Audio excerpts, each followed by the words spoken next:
Welcome back to this week's edition of Impactful Teamwork. My name's Julia Felton and I'm your host and guide for the next 20 minutes while we delve into everything about leadership and teamwork. And today I wanted to touch on a topic that I call, have you built strong fences? And I'm going to draw on some material from my book, Unbridled Success, How the Secret Lives of Horses Can Impact Leadership, Teamwork and Communication Skills. And the essence of this topic is all about creating boundaries. And I wanted to start with a quote from William Arthur Wood. Leadership is based on inspiration, not domination, on cooperation, not intimidation. And I think there's perhaps for all of us a time in our lives when we have felt abused or violated in a relationship. We feel like a relationship has kind of gone a bit stale and uncomfortable, and we don't really know why. And this happens to people day in, day out. And I think it's because we tend to enter into relationships, whether business or personal, and we just assume that everything will work out fine. And when it doesn't, we become angry and frustrated about the situation. And I know this is something I can really relate to. But what really is going on that causes the situation? Why do relationships break down? And for me, there's a really big reason, and that is due to a lack of boundaries. I'd like you to imagine that a boundary is a bit like a fence. And this is something that one of my mentors, Kendall Summerhawk, taught me.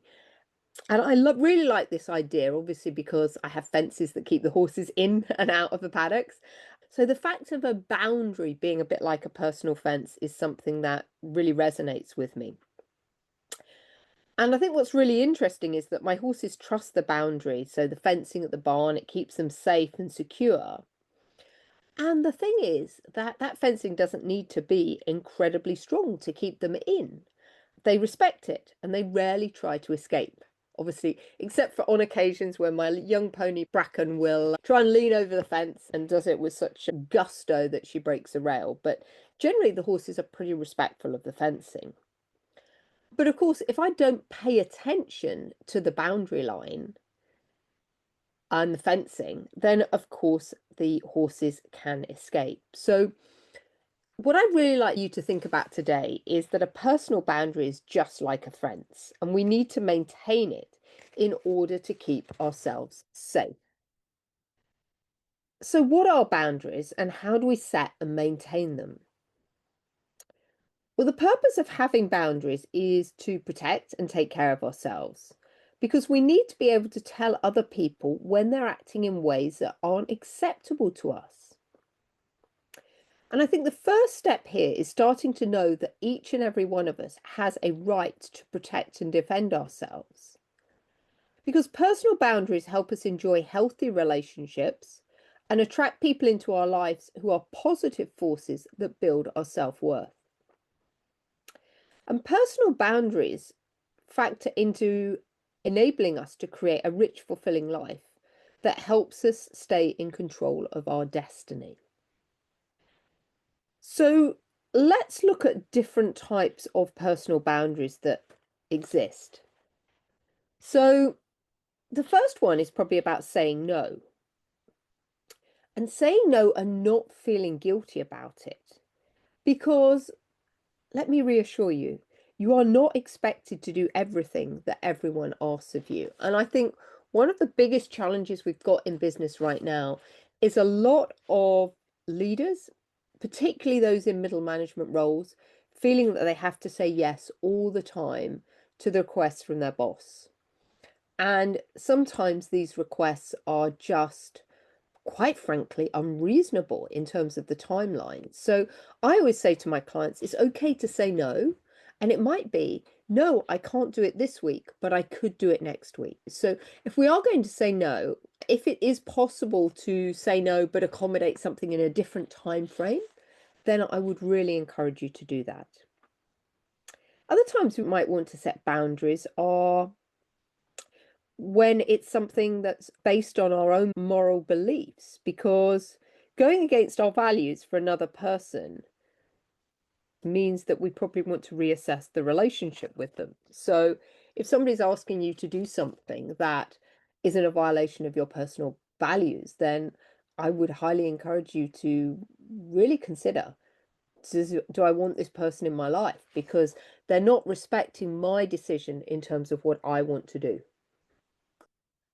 Personal boundaries can also help you form your identity because they can force you to evaluate what you want and what you don't want in your life and enforce those guidelines. Identity has really been a massive topic that's been coming up for me recently. And I think it is so important that we are clear on not just our identity, but then the values related to that, so that we can live a life that we really want to do. And I know a number of clients I've worked with in the past, one of the biggest challenges that I've often seen, particularly from women, is we don't want to offend anyone.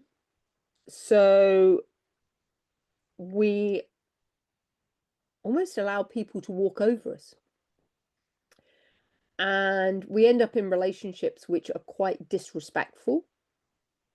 People aren't respecting our time and energy and value that we're bringing to the relationship. And then we get into resentment and we start in this downward spiral of negative relationships. So it's really important that as an individual, we are really clear on what our identity is, and our personal boundaries help enforce that and then relate that to our values.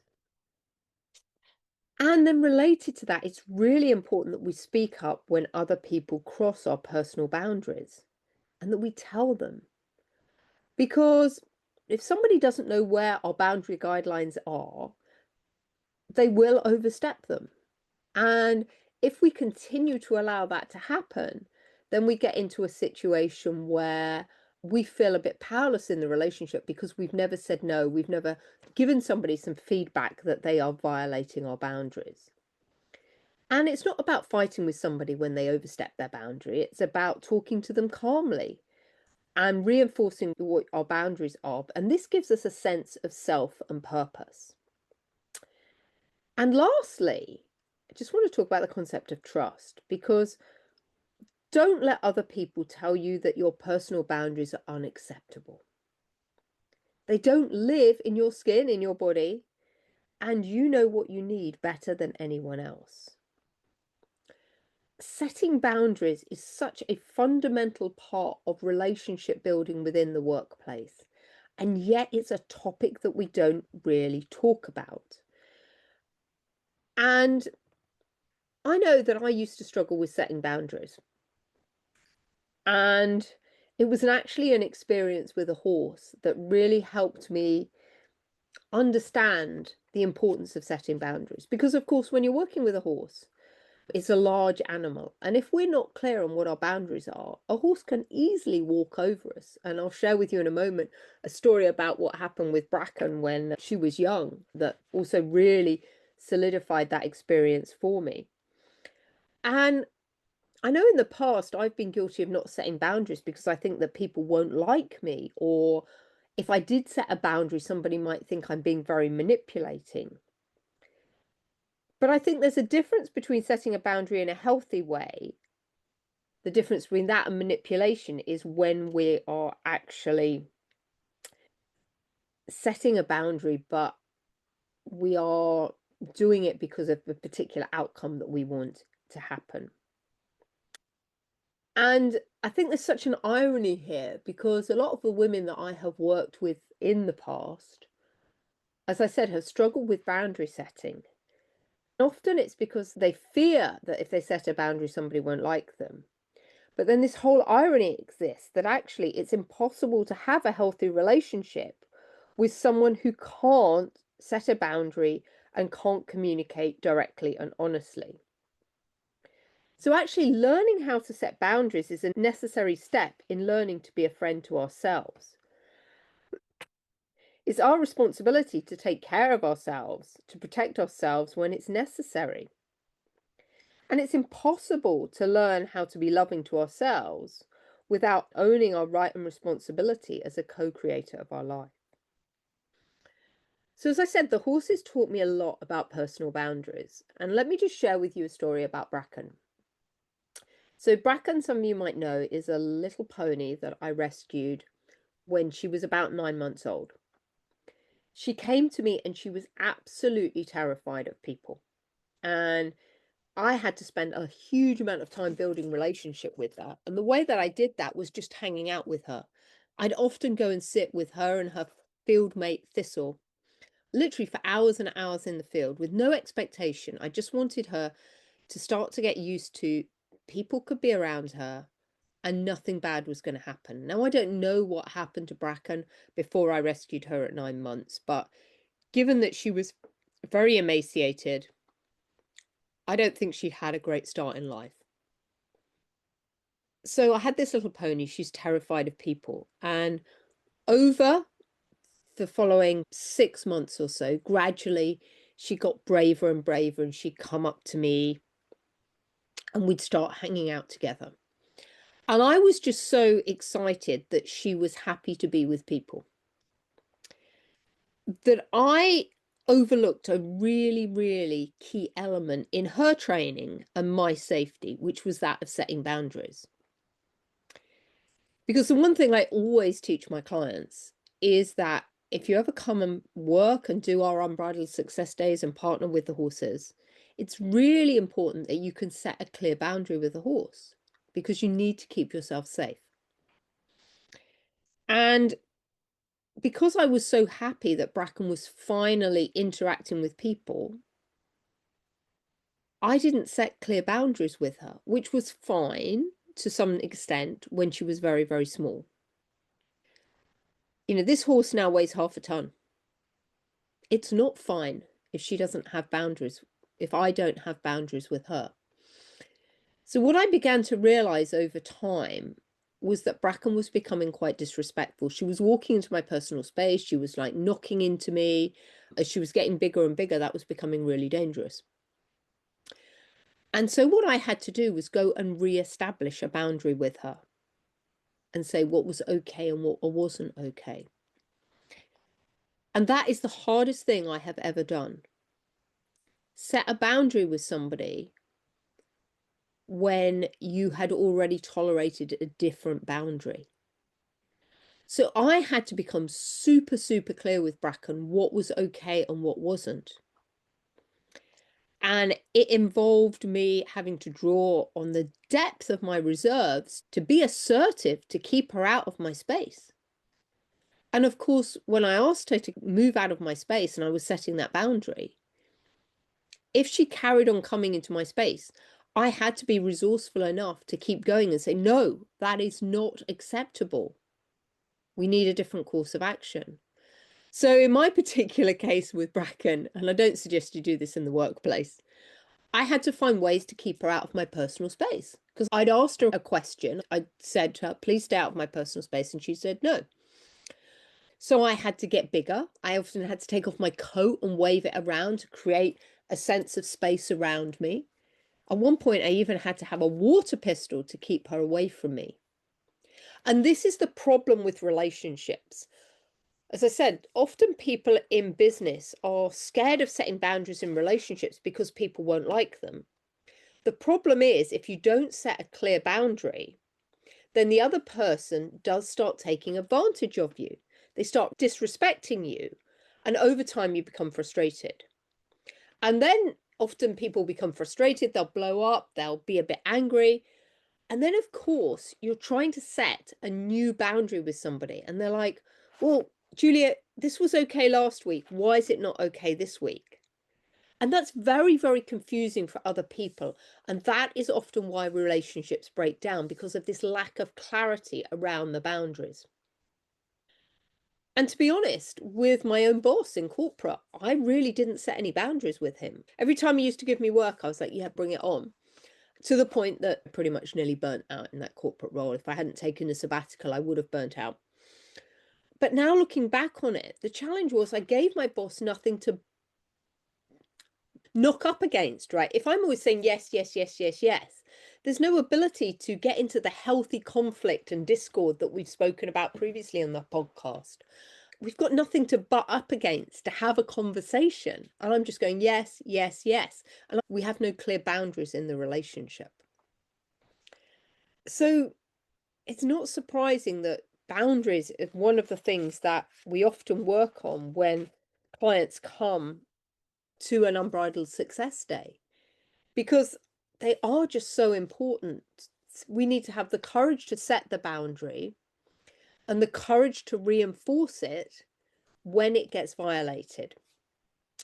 I believe that every single relationship starts out with an equal measure of trust and respect in the relationship. But the problem is, if we're not clear about our boundaries, then somebody violates them. And if you think about it as a seesaw with trust and respect on it, it goes out of balance. And eventually that's when conflict happens. So just take a simple example. Your partner doesn't take out the rubbish, and that's something that you've agreed is going to be their role each and every week. Take out the garbage, take out the trash for the dustbin removal man. And they don't do it, and you don't say anything, and maybe you just let it slide and you let it slide. And eventually it's the point that your partner's no longer taking out the trash each week. And that's actually quite disrespectful, because that was kind of one of the rules of engagement you set at the beginning of the relationship.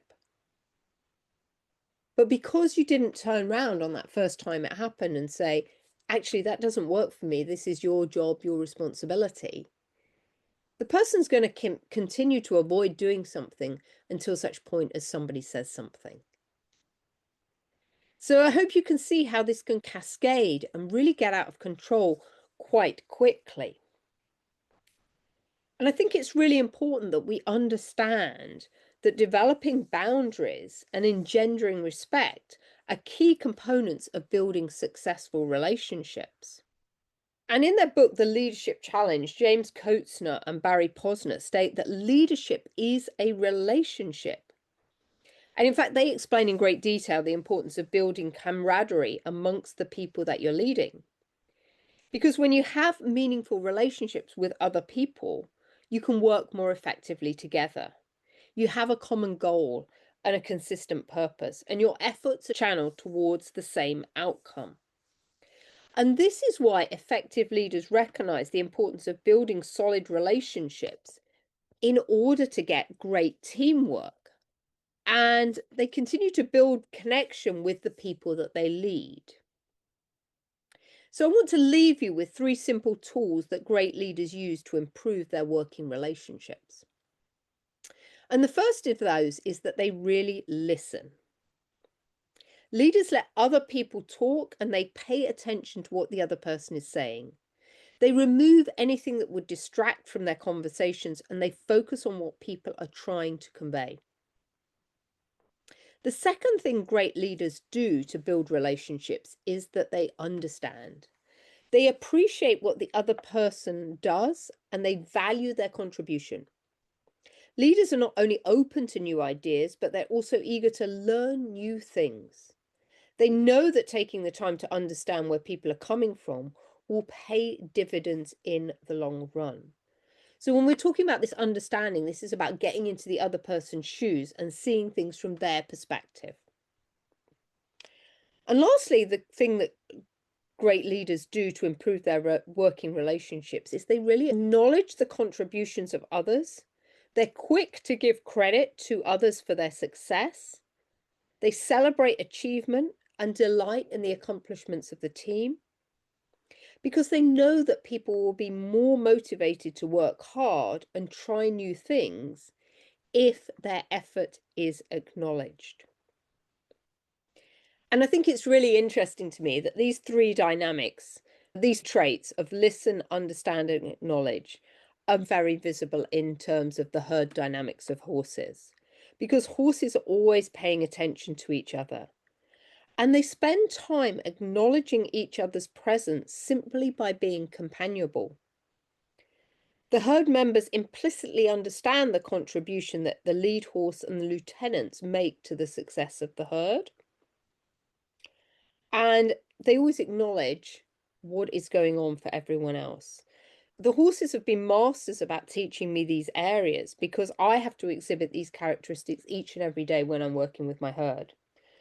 And I always have to be aware of how my horses are feeling in the moment, which means I can't get distracted by mundane thoughts. And I also know that my horses perform better if they receive regular positive feedback on how they're doing. Because it's a continual positive feedback loop that helps boost self-esteem and keeps wanting my horses, as well as team members, to deliver more.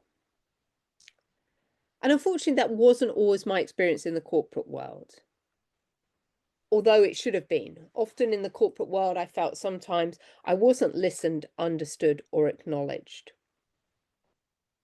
And if we fail to build relationships and appreciate our team members, you're never going to get their commitment to help you build a highly successful team. And as we bring this to a close, I just want to conclude with a quote from Peter Drucker, a very esteemed management consultant. And this is what he said that sums up so well why leaders need to pay attention to relationships and acknowledge and respect each other. And he said, "Manners are the lubricating oil of an organization. It's the law of nature that two moving bodies in contact with each other create friction. This is as true for human beings as it is for inanimate objects. Manners, simple things like saying please and thank you, and acknowledging a person's name or asking after their family, enable two people to work together whether they like each other or not. Bright people, especially bright young people, often do not understand this. If analysis shows that someone's brilliant work fails again and again, as soon as cooperation from others is required, it probably indicates a lack of courtesy. That is a lack of manners." And I think all too often in business, we become stuck in the busyness of the situation and we forget to build and engage relationships with other people. And so that's what great leaders do. They understand how to build relationships across the organization because it can make such a massive difference. So my invitation to you is to really think about, how are you setting boundaries in your relationships, whether they're professional or personal? We all need to build strong relationships. And my invitation to you would be to spend some time and really get clear on what your own personal boundaries are so that you can set those with new people you meet, and also get really clear. And you may need to renegotiate some boundaries with some existing colleagues or friends where you realize that actually some of the things that are happening in those relationships actually violate some of your values and your beliefs and your identity. So I hope you've enjoyed these thoughts on personal boundaries. As I said, I like to think of them like a fence. They're a fence that can protect me as I go through the world. And I think the thing to say about setting these fences and these boundaries is not to be afraid of them. It's so much easier when we set the boundaries. Actually, setting a boundary gives people so much clarity. It makes relationships so much easier. So the question that I always reflect in is why don't we do it more often? So that's the thought I'm going to leave you with for this week, is to think about, why don't we set boundaries better?